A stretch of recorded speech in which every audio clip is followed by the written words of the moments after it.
And good evening. This is the Elliott Wave update for the NASDAQ 100 for Wednesday, July 20th, 2022. Upside continued today in the NASDAQ, not as strong as yesterday, but initially it did start out pretty strong. It did break back above that resistance at 12,302 and got as high as 12,517. So the moves themselves were pretty strong and they pushed pretty hard. Again, in the usual suspects. We had Apple on the move today. We had Amazon on the move today. We had Microsoft turning in a fair day, Meta turning in a fair day, Netflix all over the board today, ending up nicely higher. And then, of course, Tesla was higher and then reported earnings after the close today. Initial response was a quick jump to 780. Then it brought it down as more of the press conference afterwards brought prices back down below. It closed this regular session at 77.42. It traded as low as I saw just as I was making the update for the S&P, about 741, closing at 744.70 to 745.25, and actually still trading. So they're starting to try to move it back higher yet again.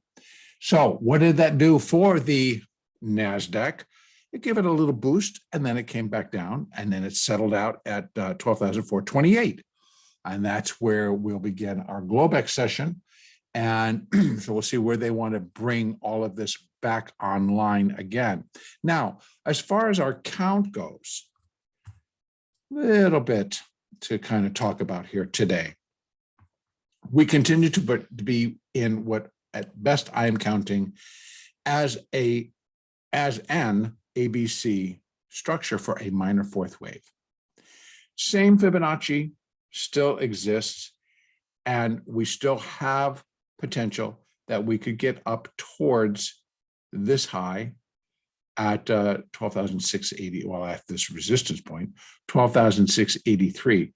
That's a little bit different than yesterday, and I'm not really sure why, other than my numbers were off that far, because yesterday was more like 12,675.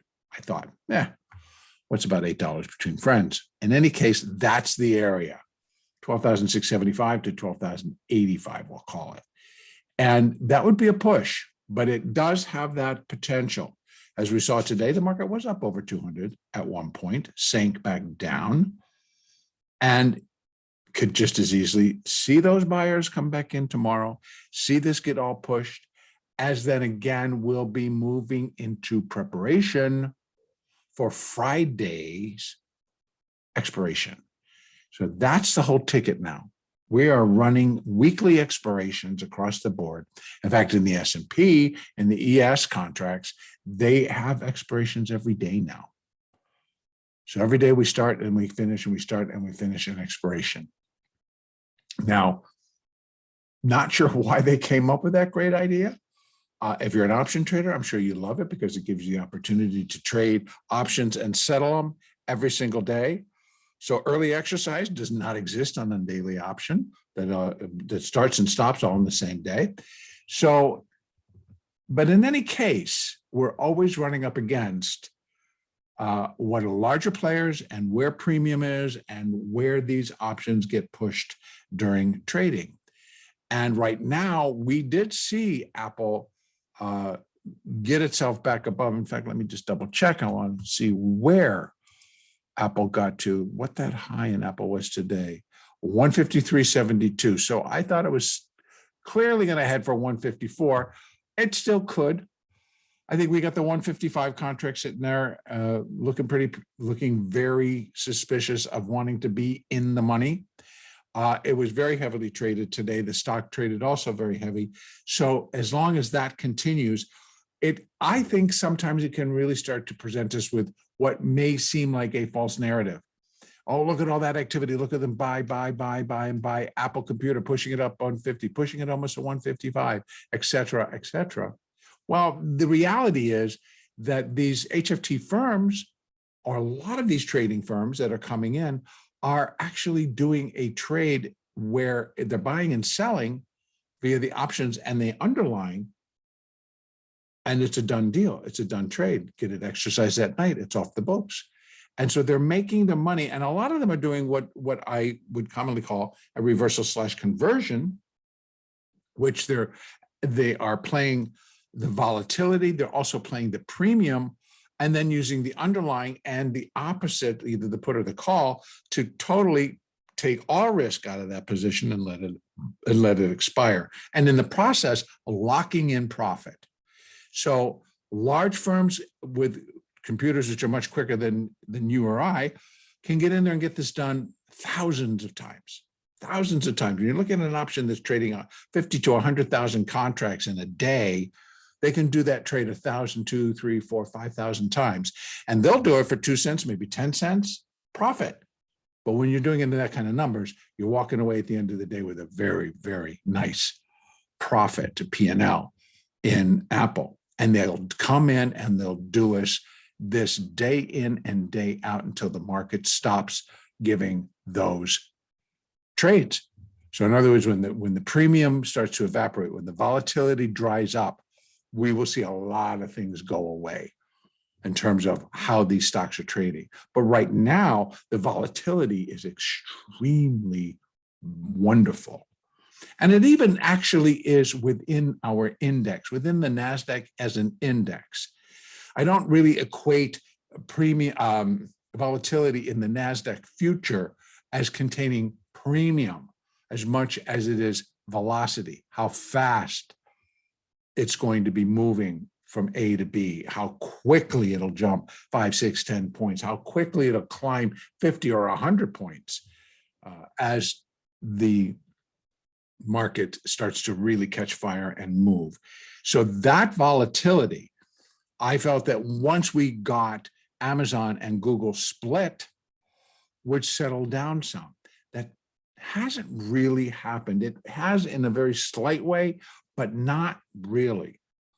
Because before, with Amazon at $2,300 and Google at $2,300, a $100 move was not out of the question for either one or both all at the same time, which produced some very large point moves in this NASDAQ, where it is, although stocks are component members.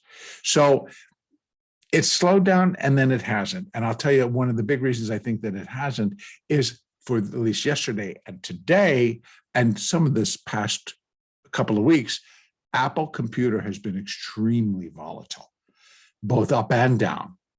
And so that just provides tons of opportunities, I think, in our future and also within those particular options and those stocks. So where are we? I think we're still in the C wave. And I think that what we may have completed at today's high, let me just drop this down to the daily, the hourly. And here we have it nice and open. There's the A, here's the B, I believe. Yep. And so we're in this C wave. 1, 2, 1, 2, 3, 4, 1, 2, 3, 4, 5, 3. We get a 4 coming in. I think that 4 should at least likely get us back down, maybe towards this hourly 50, which is at 12,234, 235. Get that in, and then that could happen overnight. And then we put in a fifth wave up. Now, if that fifth wave comes in with the same power that we have seen here and here, then I think getting up to 12,600 is pretty much a given. We should make it. We should be right up into that hood, complete this minor wave 4, and set the stage for the minor wave 5 to begin. Now, how long that's going to take, well, it's anybody's guess. But as I discussed yesterday, I think something that really could be more difficult to try to assume or fit into the picture is, well, what's going to support it up there? What's going to cause it to turn? Because now we're going to try to time this top in the NASDAQ to Apple's earnings next Thursday, the Fed next Wednesday, the reports that we have coming out. I believe we got AMD, we've got Amazon, we've got Meta, we've got Microsoft, et cetera, still yet to report. And so I know some of that is coming on Monday, on Tuesday. Let's see, we've got Apple on the 28th. We've got AMD in August. So they're kind of out of the picture for right now. Amazon also on the 28th. And then I'm just going to go down the list. Google is on the 26th. So that's next Tuesday. So Tuesday, Google, Wednesday, Fed, Thursday, Apple, Amazon. Let's see, Meta, when are you reporting? No, I don't want that one. Meta is on the 27th. So that is on Wednesday. Meta and the Fed on the same day. Isn't that going to be fun? Microsoft on the 26th, so Tuesday. So we have Tuesday, Wednesday, Thursday. Pretty big days for our earnings and for movement. So will this all carry us through there, or will we finish it and start our fifth wave? And then all reactions will be in tune with what the market will consider then? I don't know. And I'm not going to try to pretend that I'm going to put it out there as well. This could happen, that could happen. I think that that's being subjective. And again, as I discussed yesterday, I think it's real important right now that we keep trying to focus on being objective about the market and using a market profile to give us levels. And those levels are going to be called point of control, value area high, value area low. It's more difficult to discuss them here on a daily chart and an hourly chart when they're most important and often used on my shorter time frame charts, like the 5-minute, a 15-minute, etc., where they become much clearer. And we use them in terms of engaging where a market can rally up to, where we see this supply and demand coming in. And yesterday, and for most of today, that supply and demand continued to come from the buy side. So the interest was, of course, buying into what was happening, or it just happened to coincide with what the hedge was for some of the option trades that were taking place. So that, if it continues, will continue to push us higher. Once we get up to a top and we start to turn, then I'm also going to be expecting that the algorithms will also reverse what they're doing and we'll stop looking for premium in other places, or we'll just see the sellers pick their points and just start to move in. Now, how will that fit into the other things that are coming next week? We, unfortunately, are going to have to wait and see. So, because what has happened thus far is, as I described yesterday, I all along I've been talking about, well, we've got this coming, we've got that coming, we've got all the inflation numbers we got last week. How would that affect the market? Well, we saw if there was this intense point that they had to push it higher. Well, we saw that they just ignored basically inflation numbers and did it anyway. Inflation number. They just moved it anyway. Again, Monday rejecting that level and just tearing this market apart, only to buy it, all back and then some the next day. This is when Apple's warning. Apple warned, drop the whole index, only to take it back and to take Apple way above where it started the decline on Monday. So that's the story here. I think that we got a little bit of a downside to do. It should still hold well above 12,000. In fact, I'm looking for like 12,035-ish to kind of contain it. If downside gets all out of hand and that top that we saw today completes this whole process, then the market will do the exact same thing, folks, as I've been talking about all along. It'll start breaking the moving averages, break the 20, break the 50. These are the hourlies. Break the 50 at 12,234. Break the 200s, the EMA at 12,004. The SMA just under at 11,009. Come on, tell me what it is, 72. And then below the support. And just start to travel down. 11,740, 11,511, 11,475, etc. All the way down, we have 11,345, 11,068, and on down. I continue to hold that 0.382 retracement of the entire rally from 2009 low to 2022. And the 0.382 retracement level, which I think will complete primary wave A, 10,670. I will, again, once we're done with wave 4, run the extensions down from the top where wave 3 began to the bottom of wave 3 to the top of wave 4. And we will then have filling in all of these blanks with all of the Fibonacci's as the market moves lower. All right, I'm going to kind of leave it there. Let's continue to trade objectively. Keep, if you can get market profile, that would be great.